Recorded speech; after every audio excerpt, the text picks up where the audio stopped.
Grabe nag-iyakan talaga yung si Idol Joliet. Habang siya kumakanta talaga, hindi niya mapigilan hindi maiyak. Kasi nga yung itong kinanta na kinumpos nung mamatay talaga si Idol Mercy, diba? So, talagang dati pa naman talaga nalulungkot ako sa pagkawala din Idol Mercy. Tapos lalo pa makita ko na malungkot si Idol Joliet. Ngayon lalo ako nalungkot kasi nakaka-relate talaga ako kung paano mawalan. Panoorin natin.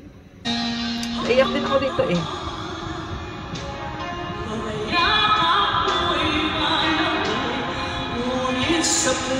Nahirap kasi mawalan, di ba? Paano nalikap na yung dibdib mo na yun? Ayan, hindi na mapigilan. Lumuha talaga siya.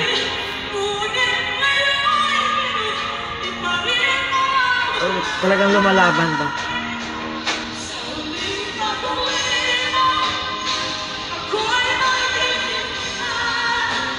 Ano, hindi ko pala ibo ko.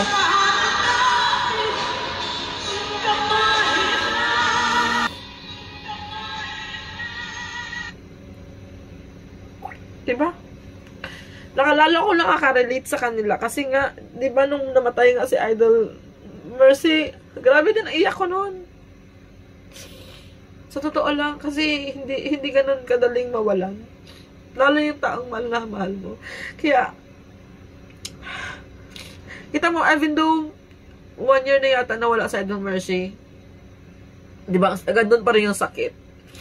So, nakasubaybay din ako sa hirap na ni Idol Joliet ba, kung paano talaga siya na araw-araw siya nagpo-post na talagang hirap na hirap din talaga siya. Pero, yun nga, maganda kasi ang support system din kay Idol Joliet, kaya madali siyang, kahit pa paano, nakaka-recover pa rin talaga siya ba.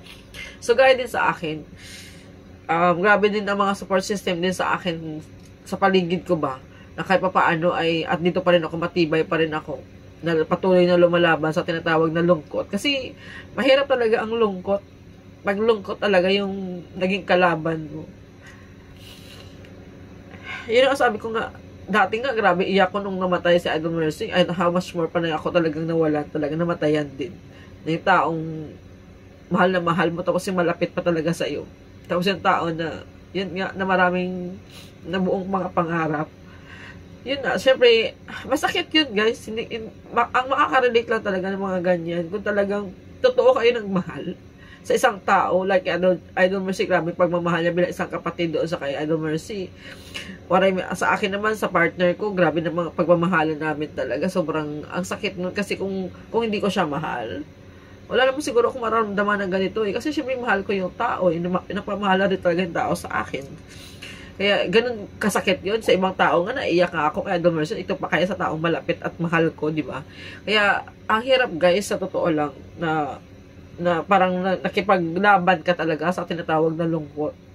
Pero alam ko naman, one day, malalagpasan ko din naman yan. Darating ang araw na pa-overcome ko talaga siya. Kaya, maswerte tayo kung meron tayong mga friends, relatives, at andun yung support talaga sa atin ba. Yan lang. Kaya, pray na lang syempre kay Idol Mercy, kay Idol Joliet, at least kahit paano nagiging okay na rin sa Idol Joliet. So, sana one day ako din, magiging okay din ako. Yun din ang pinagpapray ko ba. Naiyak ako